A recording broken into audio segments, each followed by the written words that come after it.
Of the 550,000 tests, you can do the math, but we're still running somewhere about 14% overall. That means 86% of the people with significant symptoms, because remember, you had to have a fever and symptoms to get tested at this point. So still 86% are negative. These are really important facts for the American people. I'm sure many of you saw the recent report out of the UK about them adjusting completely their needs. This is really quite important. If you remember, that was the report that said there would be 500,000 deaths in the UK and 2.2 million deaths in the United States. They've adjusted that number in the UK to 20,000. So 500,000 to 20,000. We're looking into this in great detail to understand that adjustment. I'm going to say something that's a little bit complicated, but I'm going to try to do it in a way that we can all understand it together. In the model, either you have to have a large group of people who are asymptomatic, who've never presented for any test, in order to have the kind of numbers that were predicted.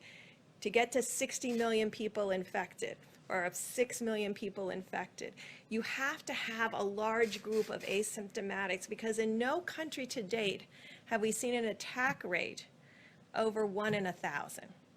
So either we're only measuring the tip of the iceberg of the symptomatic cases, and underneath it are a large group of people. So we're working very hard to get that antibody test, because that's a good way to figure out who are all these people under here and do they exist. Or we have the transmission completely wrong. So these are the things we're looking at, because the predictions of the models don't match the reality on the ground in either China, South Korea, or Italy. We are about 5 times the size of Italy.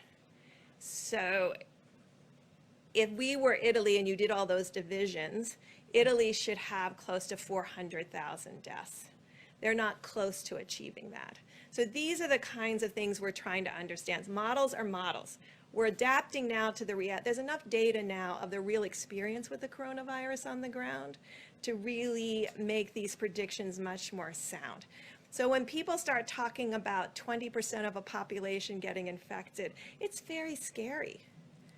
But we don't have data that matches that based on the experience. And then finally, the situation about ventilators. We were reassured in meeting with our colleagues in New York that there are still ICU beds remaining, and there's still significant over 1,000 or 2,000 ventilators that have not been utilized yet. Please, for the reassurance of people around the world, to wake up this morning and look at people talking about creating DNR situations, do not resuscitate situations for patients. There is no situation in the United States right now that warrants that kind of discussion. You can be thinking about it in a hospital. Certainly many hospitals talk about this on a daily basis. But to say that to the American people, to make the implication that when they need a hospital bed, it's not going to be there, or when they need that ventilator, it's not going to be there. We don't have an evidence of that right now. And it's our job collectively to assure the American people that it's our collective job to make sure that doesn't happen. Right now, you can see these cases are concentrated in highly urban areas. There are other parts of the states that have lots of ventilators in other parts of New York State that don't have any infections right now.